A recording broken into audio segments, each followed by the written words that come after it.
చూడట్లా. ఆ విమానాన్ని ఏమన్నా చేస్తే ఏమవుతుందని చెప్పిన భయం వాళ్ళకు ఉంటుంది. కాబట్టి వాళ్ళ ఫిజికల్గా అదుపు చేయటం, వాళ్ళు పారిపోతారు. విమానంలో ఎక్కడ పారిపోతారు? విమానంలో అందరూ కలిసి దాడి చేస్తే ఆ సిబ్బంది మీద, విమానాన్ని హైజాక్ చేసి ఎక్కడో సివిలియన్ ఏరియాలో క్రాష్ చేస్తానో, మరొకటి చేస్తానో, ఇంకోటి చేస్తానో ఏమవుతుందని చెప్పిన భయం వాడుకుంటుంది. అంచేత నా దృష్టిలో పరిష్కారం దానికి ఏంటంటే, ఈ చిన్న అంశానికి, నిజమైన అంశం ఇది కాదు. నిజమైన అంశం అక్రమంగా వెళ్లే వాళ్ళని ఆపించాలి. మనం కూడా మన ప్రయోజనాల దృష్ట్యా సక్రమంగా వెళ్లే వాళ్ళకి నైపుణ్యంతో డాక్యుమెంట్స్ వెళ్ళే వాళ్ళకి ఇబ్బందులు లేకుండా ఉండేట్టుగా మనం వాళ్ళతో కూర్చొని ఏర్పాటు చేసుకోవాలి. అది నిజమైన అంశం. మధ్యలో ఈ కొన్నాళ్ళకి మందేస్తే ఉన్నాళ్ళు గుడిపోయినట్టుగా ఈ చిన్న అంశం మొత్తం చర్చలు పక్కన పట్టిస్తుంది. కానీ దీనికి నా దృష్టిలో పరిష్కారం, మీరు మీ విమానాల్లో గౌరవంగా మాకు దగ్గర తీసుకోండి అని చెప్పంటే దొరకదు. ఈ ప్రశ్న సమాధానం మన దగ్గర లేదు. మనం హామీ ఇవ్వగలమా? విమానంలో కూర్చునే వాళ్ళంతా కూడా ఏ రకంగా లేకుండా చాలా మర్యాదగా ఉంటారని. మామూలుగానే విమానంలో ప్రయాణం చేస్తుంటే ఎయిర్ హోస్టెస్ మరొకళ్ళు చాలా అవమానిస్తుంటారు, అరుస్తుంటారు మన కల్చర్లో. అలాంటి కొన్ని సంఘటనలు చూస్తుంటాం. కాబట్టి మా విమానాల్లో మేము తెచ్చుకుంటాం. ఒకసారి మీరు మాకు అప్పు చెప్పాక వాళ్ళ బాధ్యత మాది అని మనం తీసుకుని అవ్వకండి. మనం సంఖ్యలు వేస్తామో వేయకుండా ఉంటామో అంత మన బాధ. అప్పుడు గొడవ లేదు. అలా పరిష్కారం ఆలోచించాలి తప్ప ఇది భారత్ను అమెరికాకి మధ్య యుద్ధంగా ఈ విషయాన్ని భావించకూడదు. ఉద్రేకంతో మనం సాల్వ్ చేయాలి. అవతల వాళ్ళ బాధ కూడా గురించి. మన దేశం నుంచి ఉదాహరణకి పాకిస్తాన్కు మరో దేశంలో నిరవస్థని మనం పంపించాం. మనం అమెరికా స్థాయి కాదు. అప్పుడు మన దేశంలో ఉండాలని వాళ్ళని కోరుకోవట్లేదు.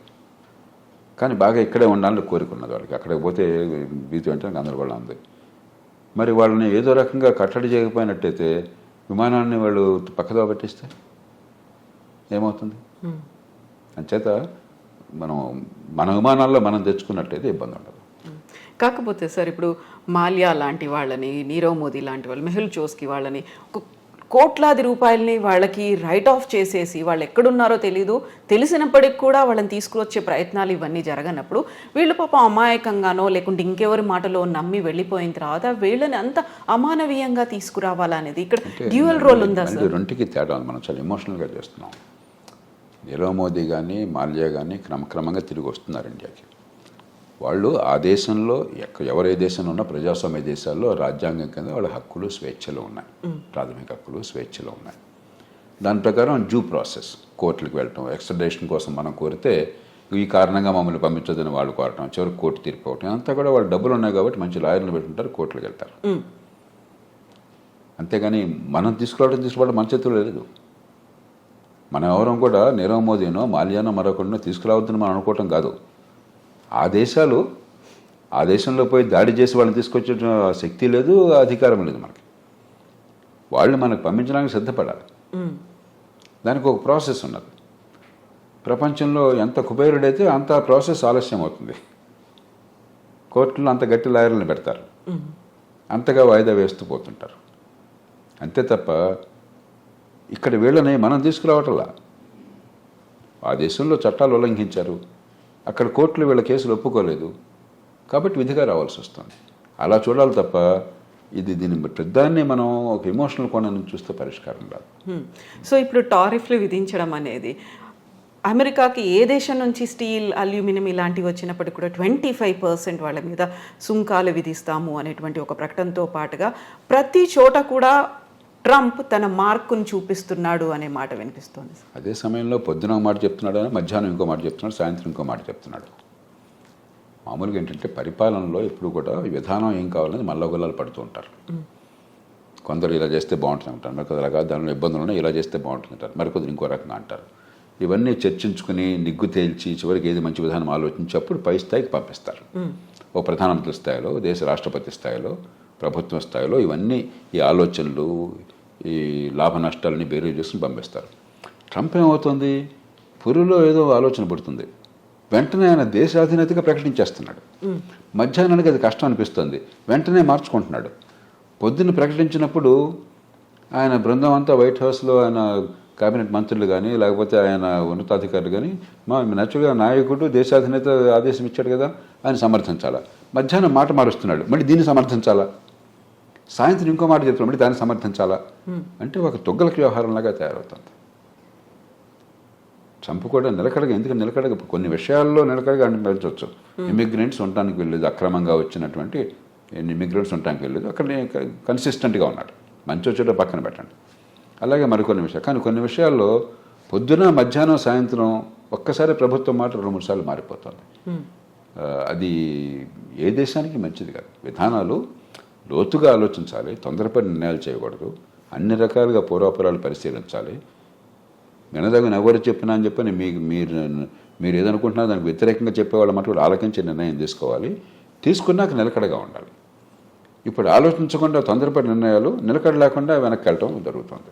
ఇప్పుడు జన్మతః పౌరసత్వం రద్దుకు సంబంధించి చేసినటువంటి అనౌన్స్మెంట్ అది ఏ దిశలో ముందుకెళ్తుంది అనుకుంటున్నారు సార్? అది జరగదు.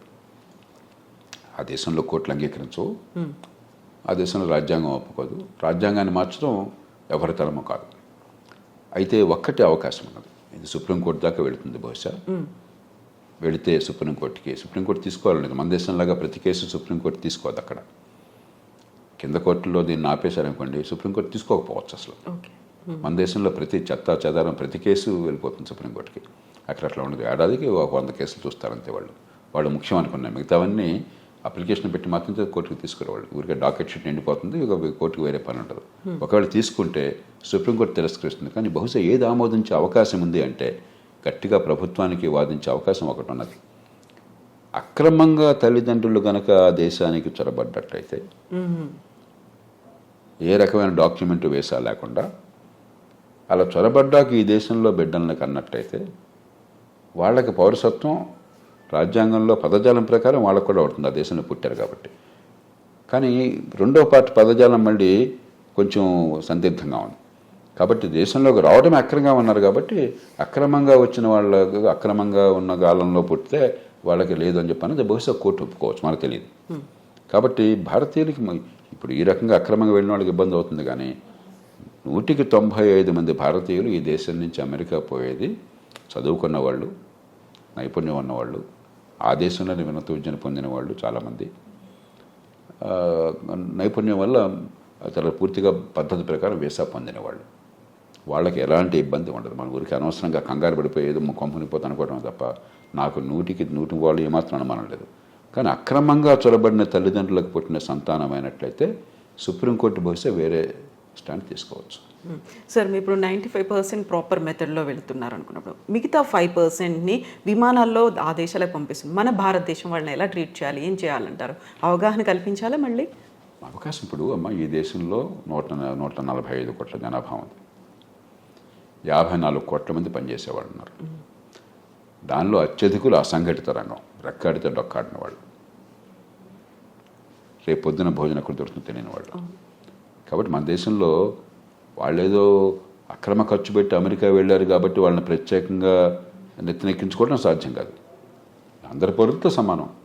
ఈ దేశంలో అందరికీ ప్రయత్నాలు చేయగలుగుతాం, మనకున్న వనరులతో, మనకున్న పరిస్థితుల్లో, మనకున్న అవకాశాలతో ఆ ప్రయత్నాలు వాళ్ళకి చేస్తాం తప్పితే వీళ్ళని ప్రత్యేకంగా నెత్తిన పెట్టుకోవడం నేను చెప్పిన మాట రుచించకపోవచ్చు. ఎందుకంటే మన దేశంలో 2 రోజులు కొంచెం ప్రచారంలోకి వస్తే అది ప్రపంచంలో మోస్ట్ ఇంపార్టెంట్ ఇష్యూ. అంటే భారతదేశంలో ఈ కోట్ల మంది భవిష్యత్తు అక్కర్లేదా మనకి? కాబట్టి ఖచ్చితంగా ఈ దేశంలో ఉన్న మేరకు ఆ పరిస్థితులను బట్టి అవకాశాలు ఉంటాయి. అక్కడి నుంచి వచ్చేవాళ్ళు మరి ఇంకోటి గమనించండి, అత్యధికులు లక్షలాది రూపాయలు ఖర్చు పెట్టి వెళ్ళిన వాళ్ళు. కాబట్టి వాళ్ళు కొంత సొంతంగా బతకగల వాళ్ళు.